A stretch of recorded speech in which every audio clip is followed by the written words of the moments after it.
Good morning, everybody. I hope it's not too early for all of you, but really excited to talk to you guys today about security and political campaigns. I had the fortune to run the application security department for the Obama 2012 campaign, and I think we can all agree that technology has an ever-increasing importance in politics in general, but especially in political campaigns. Certainly in the US, we now see lots of money changing hands over the internet. We see lots of community building, lots of communication, lots of advertising. Basically, technology is a really big part of campaigns in the US, but I think also across the world. So today, we're going to talk about a lot of different things, give you some very brief background about myself, but then talk about the 2008 and 2012 Obama campaigns, what kind of role technology played in those, and the importance of security. Then we're going to get into kind of the threats in terms of the threat actors and the actual threats that they might be posing to campaigns, and then talking about kind of the technicalities of enterprise security, cloud security, application security at campaigns. So let's get started. So, me. I went to university at Iowa State University in the US. It's kind of in the middle of nowhere. It's famous for agriculture, veterinary medicine, and computer engineering, which is a really odd combination. As an undergraduate, I actually chose to study political science and Mandarin Chinese, which is, obviously fits into the veterinary sciences and computer engineering. But upon graduating, I didn't kind of get into the jobs that I was expecting to, so I went back to school for a Master's of Science in Information Assurance, which is a fancy way to say computer security. With the computer engineering department, they have a really great program that teaches you kind of the fundamentals of security all the way up, all the way through the stack, basically. I had always been a computer hobbyist, so it wasn't a big transition for me, but it was a great experience. After university, I got into the Security Operations Center of a Fortune 100 company.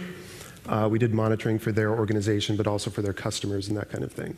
And if you've ever seen the movie War Games, the big missile command screens that you see in the back of it, with everybody sitting in front, that's basically the environment we worked in.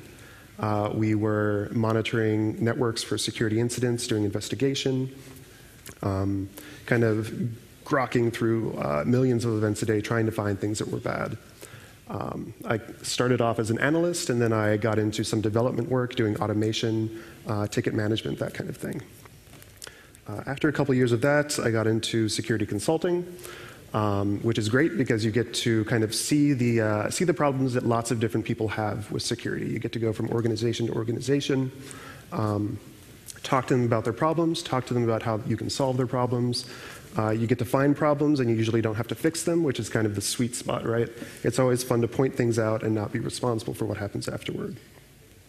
In security consulting, I did a lot of penetration testing, a lot of application assessments, specifically lots of web application assessments. And I've been based out of Chicago now for about 8 or 9 years, I think. And Chicago is a pretty interesting place to be in technology. The technology community there is pretty small. We all kind of know each other. And after doing about 3 or 4 years of consulting, I was having dinner with a bunch of friends in technology in Chicago, one of whom recently started as the CTO for the Obama 2012 re-election campaign. And we started talking about his role in the campaign and what he was doing. And he told me that he would often have trouble sleeping at night because they're basically developing, or we're planning to develop at this point, lots of really great new technology for the campaign, kind of like exciting stuff in terms of community building, communication, data, big data analytics, and that kind of stuff. And he was kind of worried about the role security would play in all of this. He was worried that we would be a big target, that kind of the hackers of the world would be after us, and that they could ruin the whole thing for him. Naively in response, I said that I thought I could help him with that. And a couple months afterwards, I joined the campaign as a senior security, application security engineer, which is a little misleading because I was the only application security person, or the only full-time security person within the entire campaign. So I was kind of there by my lonesome self, figuring out what security meant here and how we could go about solving those issues. So here's a picture of the headquarters in Chicago. This does not look like any office I ever worked in. It was an incredibly kind of dynamic, shoestring budget kind of environment where lots of young people coming in really excited to work there. It was really interesting because this is the only place I've worked where people were genuinely excited to come to work every day. And a lot of that is because they were working, obviously, for somebody they believed in, but they were also there because of the challenges we were facing. Everybody was kind of doing cutting-edge stuff, whether it was in technology, communication, advertising. Everybody was doing something new. So it was really great to work in that kind of environment. And as the application security person, I had a lot of different roles there. So I was part of the technology team that developed applications, deployed them to the internet, and I was responsible for making sure that our software that we were developing and deploying was secure. Basically, that we didn't get hacked into. That involved managing a secure development lifecycle, doing application audits, application assessments, doing monitoring on our deployments, and kind of everything involving applications. I also helped out with the enterprise security, which is kind of the traditional IT role that you see in an organization. So headquarters networking, email, the secure architecture of kind of our field office networks and that kind of thing. I helped deploy like the IDS within our headquarters, did monitoring on it, did training of people, kind of helped people understand what security meant within the organization, kind of acted as a general resource for security. So getting into the actual campaigns. 2008, obviously, Obama won that. And he won it by a pretty big margin. I'm not sure if everybody's familiar with the electoral system in the US. It's pretty weird in that the popular vote doesn't necessarily count for much. It's the electoral votes that count for everything. Essentially, there's 538 possible votes. You need to win a majority of those, meaning you need at least 270. If you reach that goal, then you would be elected as the next president. Obama, with 365, had a pretty clear majority in terms of electoral votes. He also won the popular vote. So that was a pretty big win. And technology played kind of a groundbreaking role in this election. This was the first time we saw a lot of donations happening online. We saw a lot of online communities sprout up in support of the president. He had a pretty, for the time it was a pretty sophisticated homepage that allowed people to kind of discuss, comment on different news articles and communicate that way. They also had their share of security problems. And some of them weren't very serious, but garnered really big headlines. And I think that speaks to one of the problems that you have in political campaigns. No matter how small the problem is, it's going to cause headlines everywhere. So here is an example. There was a cross-site scripting bug on the homepage of the 2008 campaign. I wasn't involved with this campaign, but I've had the opportunity to talk to people who were. And essentially, somebody decided it would be a great idea to redirect everybody's traffic from the Obama homepage to the Hillary Clinton page, who at the time was, they were kind of vying to see who would be the Democratic candidate for that campaign. So pretty small, pretty normal kind of run-of-the-mill cross-site scripting bug, but the fact... What's that? Like stored cross-site? It was stored cross-site scripting, yeah. So stored cross-site scripting that redirected people because of a bug in the commenting system, basically. And, cross-site scripting happens every day, basically, right? But you don't really see headlines in major newspapers regarding those kind of issues on normal websites. We did have more serious issues. So both the Obama, the Democratic representative, and McCain, the Republican representative in 2008, after the election was over, it was revealed that both campaigns were compromised by some pretty sophisticated malware. And this was reported pretty widely just after the election, but it was kind of overshadowed by the fact that the election was now over.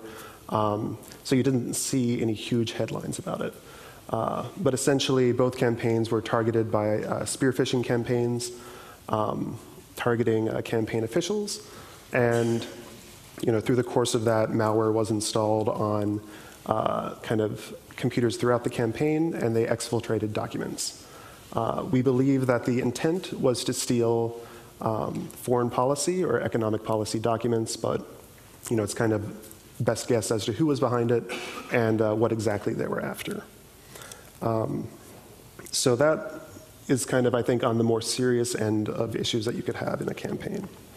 Moving on to this most recent campaign, 2012, the one I actually helped with.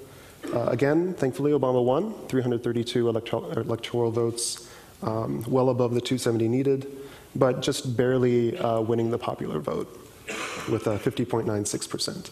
And that, it should be, at least it's in my recent memory, but it was a very contentious election, right? It was kind of up in the air for a very long time as to who was winning and how the election would turn out in the end.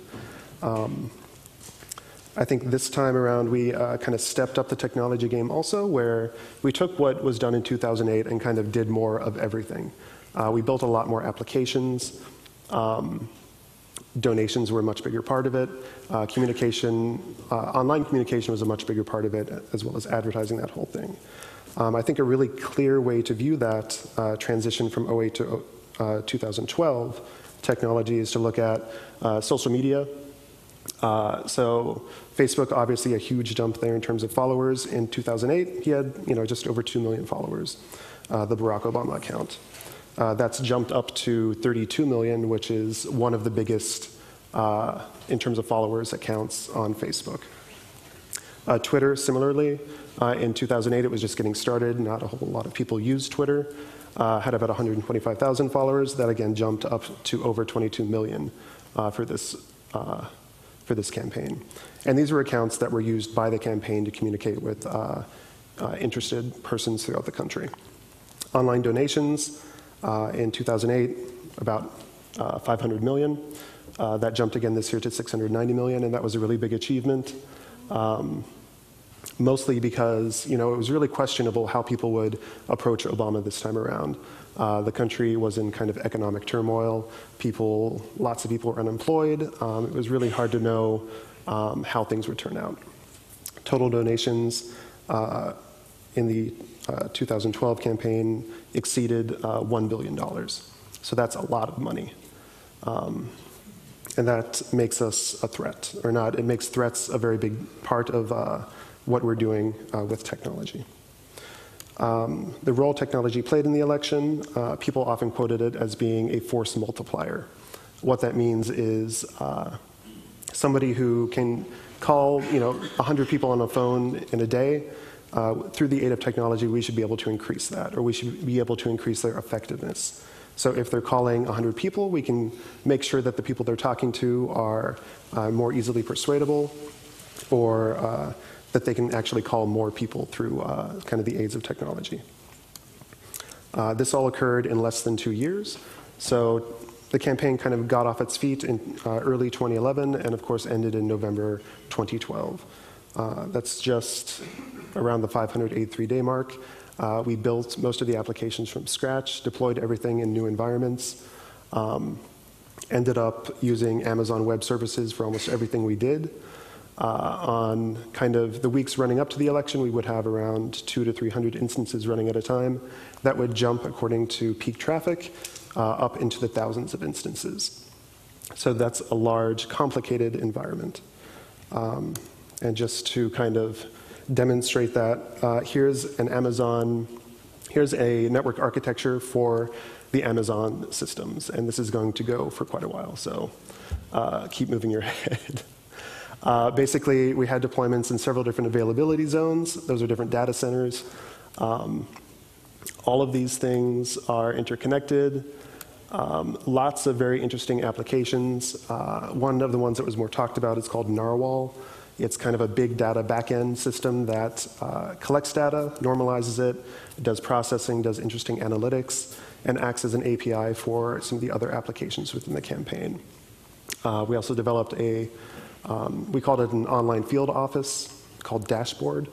Essentially, it's a fully independent social network that had a lot of the same capabilities you would see in like a Facebook or any other kind of social media application, but it was meant to help people organize online and to communicate campaign goals and activities through people according to region, neighborhood, or interest. You could kind of group people and choose how your communications went out. Really interesting stuff.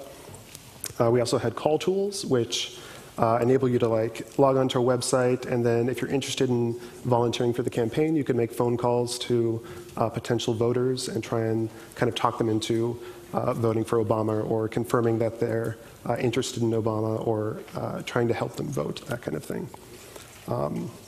All of these ended up, not everything ended up being super popular, but a lot of these things were very effective. So the call tool, for example, on election day, over 1 million calls were made just through that one tool. We also had like single sign-on services, a bunch of different stuff. Here's the technology team in Chicago. That's the famous Bean in Chicago. If you've ever been there, I highly recommend visiting. It's a great city. Most of these guys are from different startups throughout the country. Almost everybody who joined the team ended up taking a huge pay cut just for the opportunity to work on this campaign and to do kind of groundbreaking stuff. I wouldn't say everybody was entirely politically motivated. I think a lot of us were motivated by the opportunity to work with a great team and to work on really interesting problems. So, moving into threats. So, as this role of technology increased and as we used it on a more day-to-day basis within the campaign, we began to think of the different threats we faced, or the actors that were doing these or committing or making security problems for us into 5 different categories. Nation states, organized crime, kind of the hacktivist category, political opponents, and kind of a generic attacks of opportunity. In the nation state range, it kind of goes back to 2008, where the systems were compromised for the, probably for the intended purpose of stealing economic or foreign policy information. Nation state actors are kind of that classic, what people call like advanced persistent threat, right? Basically, motivated opponents who are willing to spend large amounts of resources and time to compromise the system. Organized crime doesn't necessarily mean the mafia or something, but kind of your typical criminal resources intent on stealing money, probably, right? So at the campaign, we had a lot of money. Over $1 billion came in. We took a lot of credit card transactions. We took a lot of donations. We had an online e-commerce store. Obviously, all of that could be a target for kind of your typical criminal activity with the intent of stealing money, stealing credit card numbers, that kind of thing. Most of the threats we saw from that were kind of your typical web scanning, attacks on the actual infrastructure itself, SQL injection, that kind of thing. Thankfully, nothing, we're not aware of anything actually working against us, which is great. Hacktivism, this is kind of the anonymous threat that people talk about. Most of the things we see there are denial of service with the intent of making a political statement, or kind of attempts to compromise a system, steal information, and then publish it with the intent of calling notice to some sort of political cause or something like that. The typical modus operandi for Anonymous is to steal information, publish it on Pastebin, and then say, hey, look, these people suck, don't vote for them, or read our message, that kind of thing. Political opponents. I'm not necessarily talking about the Republican Party here in this case, talking about activists who are against Obama. So it's really not in the interest for either campaign to attack each other. That would be really big news or problems if that ever came to light, so we weren't really worried about that. We were worried about kind of political activists kind of staging protests or trying to cause sabotage or fraud within our online systems. And finally, attacks of opportunity, and this is kind of the general bucket of if you have a server on the internet, even if you're not any particular target, you're going to get attacked by the background noise of like people scanning the internet for vulnerabilities. And this is usually people looking for vulnerabilities in commonly deployed software, PHP MyAdmin, different Java exploits, different framework exploits, that kind of scanner activity that isn't really looking for you, but it's looking for anything it can exploit. So always worried about that as well. In terms of the effect these have on a campaign, we're obviously worried about theft. That's theft of money, theft of information, theft of sensitive documents or planning documents, that kind of thing. We're particularly sensitive to sabotage, especially during key moments of the campaign, for example, during debates or during election day. If you're able to impact the availability of systems, you can have a noticeable effect on like how efficiently we're able to contact people or how efficiently we're able to take donations and that kind of thing. So we're really interested in preventing attempts at sabotage. And finally, political statements. These would be the people looking to like deface your website or put a message online. So keeping in mind those threats, let's talk about what we did to actually mitigate them at the campaign. So in terms of enterprise security, in terms of social attacks and that kind of thing, at the campaign we saw weekly targeted spear phishing campaigns targeting very select individuals within the campaign itself. These were of a higher caliber than I'd ever seen at any other organization, specifically targeting small groups of people with very, very targeted messages.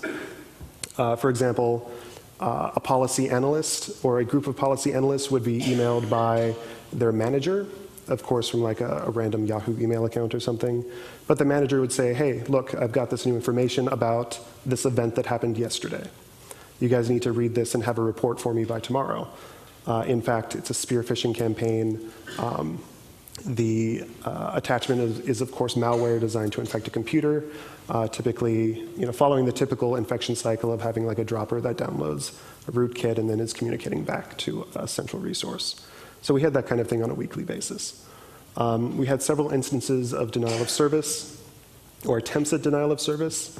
Most of these we could trace back to some sort of online activism.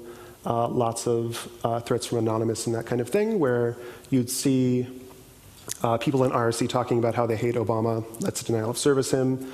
A couple hours later, they'd have some sort of script ready for people to download, and they'd start attacking us. We never really saw a huge effect from that. It more or less came down to if you could keep them at bay for 30 minutes or so, people would lose interest and just stop trying. And using Amazon's infrastructure, using things like Akamai caching and that sort of thing, it was really pretty easy to avoid any noticeable effect from that. We had a pretty big footprint on the internet. We saw constant attempts to scan us, lots of kind of security tools being used to try and find vulnerabilities.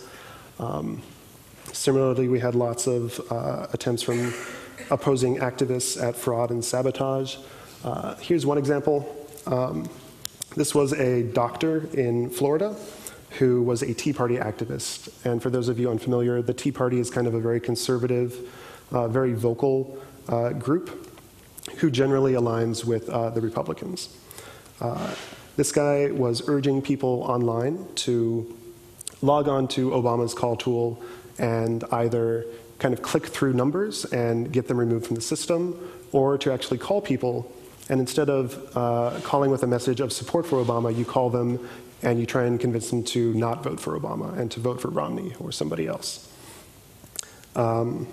This is kind of the most obvious example. We saw this online. We were able to trace it back to somebody's account on our systems. And we're pretty, I mean, at that point, it's pretty easy to mitigate any effect the guy has.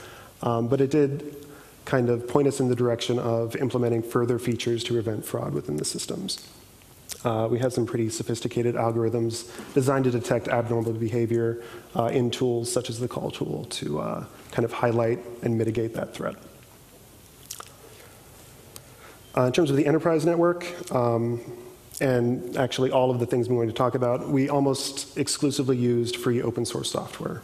For the enterprise, we didn't have a ton of money to spend on security hardware. We ended up just deploying a box with Suricata, which is a great snort-like IDS system. It operates very similar to Snort. The rules look very much the same. The difference being that it's multi-core, so it's much more performant, and it can be GPU accelerated, which is really awesome. So you can kind of monitor a ton of traffic with very few resources. Snorby is a event management system, so you can take the logs out of an IDS and kind of, it's a web application that lets you monitor, make comments, note stuff, and do kind of investigations. Bro IDS is something else we deployed. It's a great system. It's not really your typical IDS. It's more of a monitoring system that can monitor network traffic and kind of log out things that are interesting to you. So we had it logging things like DNS queries. And we would push those into a database and do kind of data mining on those, looking for activity related to malware or compromised machines and that kind of thing. So you can do some really creative stuff with Bro IDS. Nessus is probably where the almost no money comes into play. You, of course, have to pay for Nessus. But, you know, it's a good vulnerability assessment tool. Nmap is kind of one of my favorite tools ever invented, so we use that a lot. In terms of social threats to the campaign, we had a lot of success training people with something called the Simple Phishing Toolkit. And this is a web application designed to let you run your own spear phishing campaigns. And we would run this against our own staff and employees. It's a pretty frightening thing to actually use, because once you use it, you realize how effective this kind of thing can be. I think in our first attempts at using this within the campaign, we had like a 25% click rate on attachments, and we had like a 12% hit rate on people entering credentials online into fake websites we had put up. So we registered like a random Barack Obama affiliated web domain and had people go to a website there, fill in their email, name and password, and click enter. We would record the people that actually entered their information, and then we would make them take extra training. So we'd like walk up behind them at their desk and say, hey, remember that email you clicked on? You got to come with us and do some extra training now. It ended up working. Like by the end of the campaign, we had a lot lower hit rate on those kind of campaigns. I think it worked out pretty well, and it was kind of fun to be that evil guy who's kind of tricking your people into clicking stuff.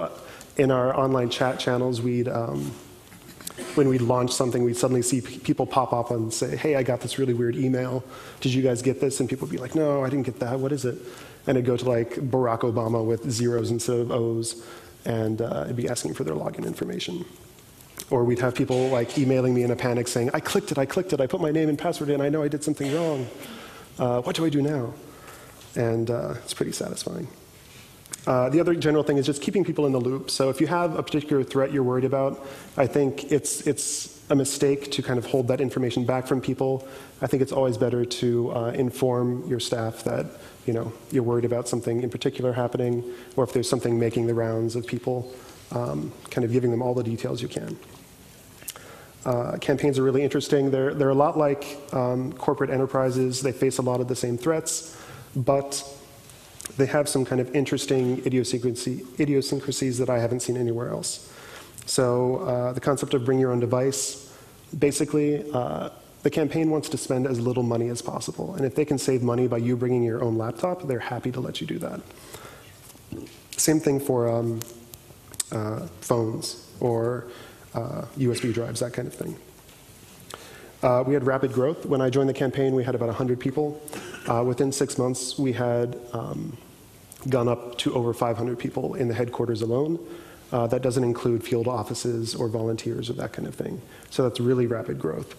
We had a lot of volunteers coming through, and these are people that have been vetted in some ways, so they did background checks and that kind of thing, but they don't go through the same training as staff. So it's a lot of people that come in and out of the office. We have media coming in all the time, people doing interviews constantly, that kind of thing. We also had a very young corporate structure. So the technology team was unique in that we all had experience in our fields. We needed people that could kind of get into the campaign and immediately start building web applications or immediately start coding. A lot of the campaign was made up of younger people who had just graduated from college or didn't particularly have any, didn't have years of experience. So that kind of youth in an organization is something I hadn't seen before. So people are basically playing their entire lives out online. Social media was really popular. Kind of controlling those messages became a challenge. In terms of cloud security, we used AWS for almost everything. That's Amazon's cloud solution. I think the most powerful security tool in AWS is AWS itself. If you have the opportunity to design your applications from the ground up to take advantage for this kind of architecture, I think you have some really interesting opportunities to implement security from the ground up. So things like elastic groups where machines get deployed automatically based on load and that kind of thing presents a lot of interesting security challenges, but also opportunities as well. We ended up deploying Snort as an IDS solution on every instance we deployed. It gets a bit heavy in terms of resource usage, but it was great to have that insight in terms of what kind of activity each machine was seeing. Mod security is, of course, a great Apache application firewall. And again, Nmap is one of my favorite tools of all time. Application security was a big part of what I did at the campaign. We basically ran through a very, very quick, secure development lifecycle. I would sit down with people when we started projects and kind of discuss what kind of implications it had for security or privacy. We'd talk about how they would be addressing those issues, figure out milestones later on in the process where we would check in and make sure that, if they had any questions, I could answer them, that kind of thing. And then prior to deployment, I would do like a code review or application assessment, typically both, where you have the code on one screen and you're actually testing the application in the other. Burp is my all-time favorite web application tool. It costs a little bit of money, but I think it's worth it. It's a great web application interactive proxy. So if you haven't checked it out, I really recommend it. GitHub was our code repository of choice. And I think that really helps you out in doing code reviews because you can see incremental changes. You can assign ownership to code, who wrote what. And if you know one guy is really bad at kind of sanitizing SQL queries, you can focus on his stuff within code, as opposed to somebody else who is doing stuff pretty well. So kind of the combination of all that, I think, was pretty effective. That being said, I think it always helps if you can just break everything you possibly can. And I think you should have no shame in, if you find a problem, break it as much as you can. So I think developing proof of concepts for any issues that you find is a big, gives you big points from developers, but also from management, because you can actually prove that something is going on here. If possible, I like to embarrass people with my proof of concepts. My favorite thing we actually did at the campaign was for cross-site scripting. I developed a kind of a generic proof of concept where if I was able to include some remote JavaScript, the JavaScript was designed to replace the background image with a big dancing otter, play some music in the background, and then pop up everybody's cookies. And I would send that to the developer. They would see it. I sat just down across the room from them. I could see them looking perplexed at their screen. I would then send it to everybody else on the team and have them take a look at it also, because nothing motivates somebody to fix a problem more than if all of their friends and peers are looking at the mistake they just made. I think it's important not to humiliate them, but I think embarrassment is appropriate. So using that embarrassment to help everybody learn, and to learn from a mistake, and to kind of have that cooperative learning go on. And in respect to that, I think it's really important that developers are proud of the code they write. So if they write really good code, if you don't find many problems with it, you should also tell them that. And you should use them as a reference to other people who might not be developing as secure code. So make them feel pride in what they're doing. And finally, if you're responsible for the security of applications on the internet, you always have work to do. Even if something's deployed and hasn't had a problem in the past, you kind of constantly need to keep up to date with what's going on, researching new security issues and that kind of thing. So you just can't stop doing anything. Finally, and I think hopefully we have some time and I can take some questions, volunteers, I think, are incredibly important in this kind of situation. Thankfully, at the Obama campaign, we had a lot of people eager to help us out. And again, the community in Chicago is pretty small in terms of technology and even smaller in terms of security. So I invited some of my former coworkers, my friends, people I trusted to come volunteer and spend like a weekend with us and help me secure code. So basically doing hackathon kind of things where we bring them in, point them at some applications or IP addresses, and have them hack at it. And the benefit there is you get more than a single set of eyes on stuff, which I think is really helpful. So I think that's all I had for you guys, but I'd be happy to take any questions if we have time. Okay, thank you.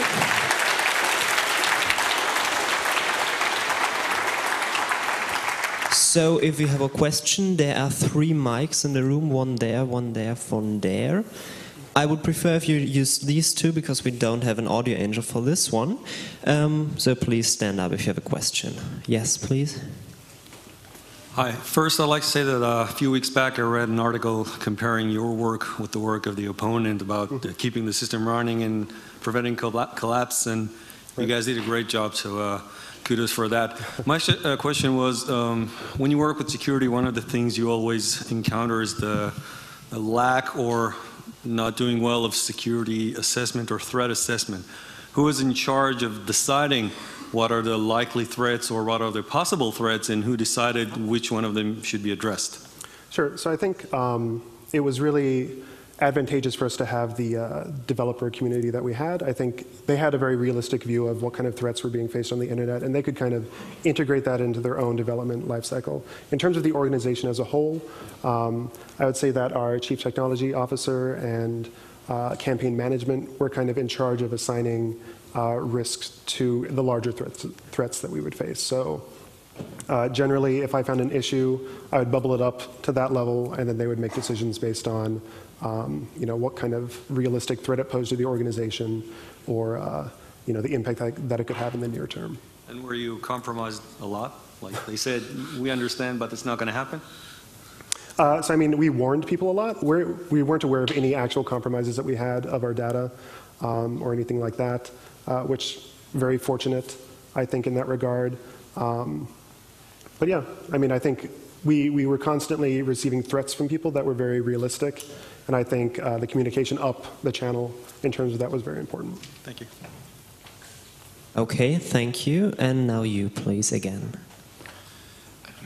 When was the internal social network most effective during the campaign? Maybe in some cities or in some events? And what were the main issues in terms of security? So talking about the social network, right? We had an application called Dashboard. That was our kind of like internal tool for social networking. It was its own social network with its own accounts, its own login system, that kind of thing. It was very effective at organizing people at the micro level. So people would join up onto the social network and they would find groups that they had affinity for example, by interest, by location, by neighborhood, that kind of thing. It was very effective at kind of cementing those relationships. In terms of the social network, I think the threats we faced were mostly fraud-related or messaging-related. So we had big issues with people making fake accounts and like kind of spamming the entire board, sending messages to lots of people, that kind of thing. So moderation became a very important part of what we did, not with the goal of censorship, but with the goal of kind of keeping the riffraff out that wanted to kind of throw something, cause some sort of issue with it. So I think that kind of fraud and stuff was kind of the bigger issue. Okay, for the people on the stream, you can also use ISC to ask questions. Do we have some? We do. We have a question from the internets. The question is, how much did Obama himself make the job more difficult or easy? And did he request any special features? So Obama played more of an advisory role throughout the entire election. He was obviously the sitting president. I think most of the decisions were made by the campaign management, which is the campaign manager and senior advisors and that kind of thing. He did play a role in terms of the messaging that we put out, general policy and that kind of thing, but he was kind of hands-off in terms of technology. He and the campaign management kind of let us build what we thought would answer the problems that they were having. So I think it was great to have him as a figurehead, but in terms of day-to-day business, he didn't play a huge role. Okay, now you, please. Okay, first of all, thanks for your talk about a situation where you had to close down a network a little more. I think we get a lot of talks here about open networks and everyone can connect with everything, but I like the point that you presented here. Sure. One of the things you mentioned was that you played some, or not played, you made some internal training, like tricking people into clicking on attachments. So sure. I would think that you could get an angry mob against you quite soon. Can you tell us about that? So again, I think it's important to make it more like a game, you know, as opposed to something that creates a vindictive, hatred of you or something like that.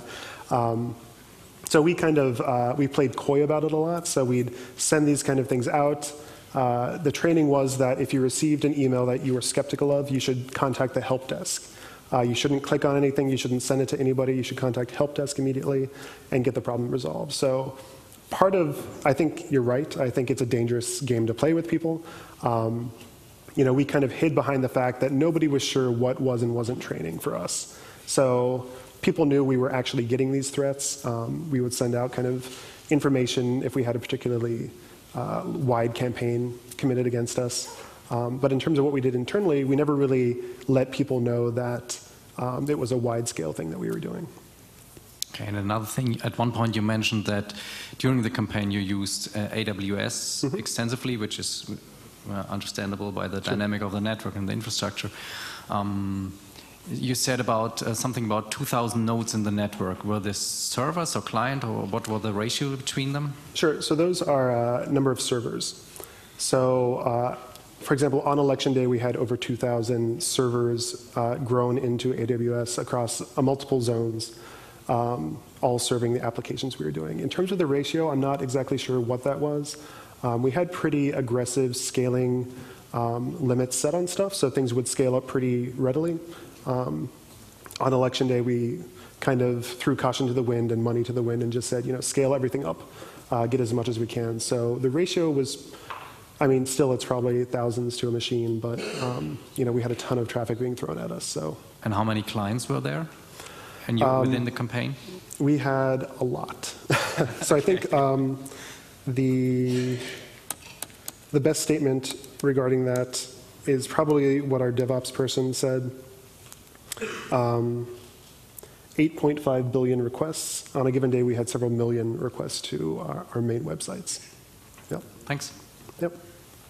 Okay, one more question from the internet.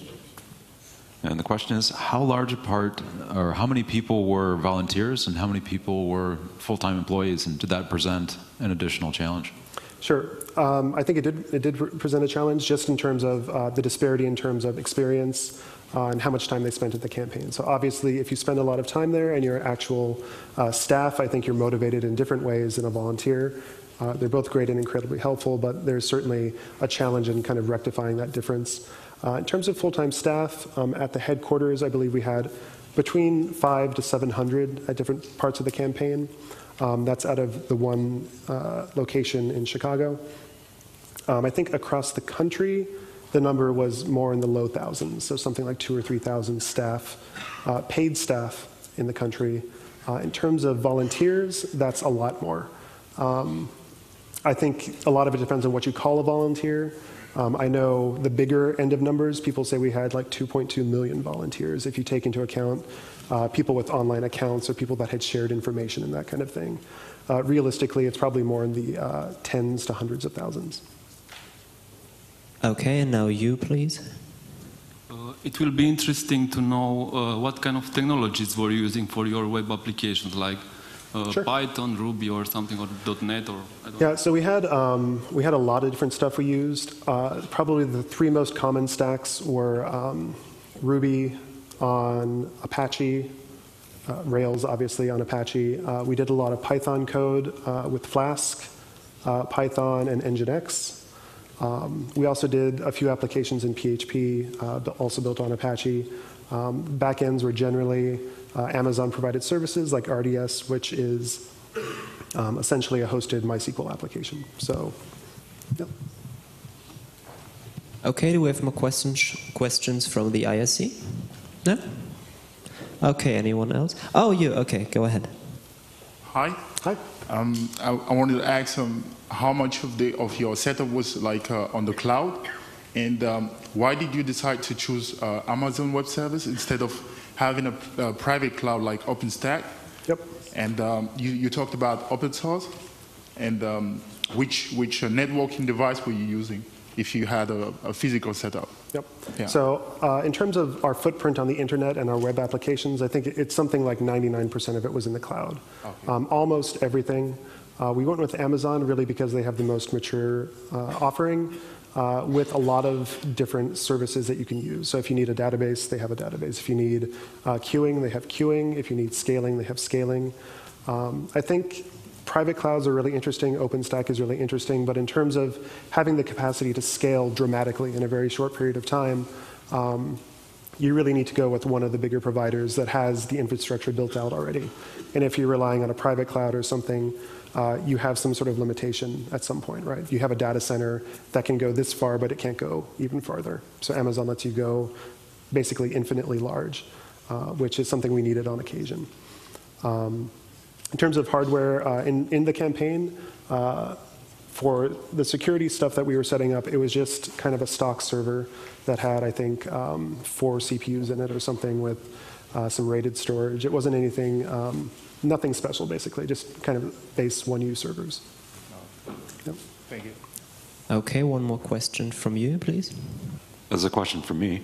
I assume that you had a pretty decent SIP infrastructure. And I was wondering if you saw any interesting exploits that involved SIP specifically, where people were trying to exploit the phones. So you mean the telephony SIP, right? We didn't see, we saw scanning, we saw SIP-focused scanning. We were actually using a lot of Microsoft's Link backend for SIP, which is an interesting conglomeration of different services. Aside from scanning, I don't think that we saw anything particularly interesting from it. Yep. Okay, you please.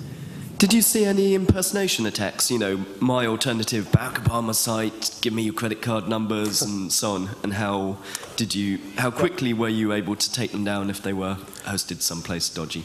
So I think we certainly did see that, and I think the Romney campaign saw the same thing.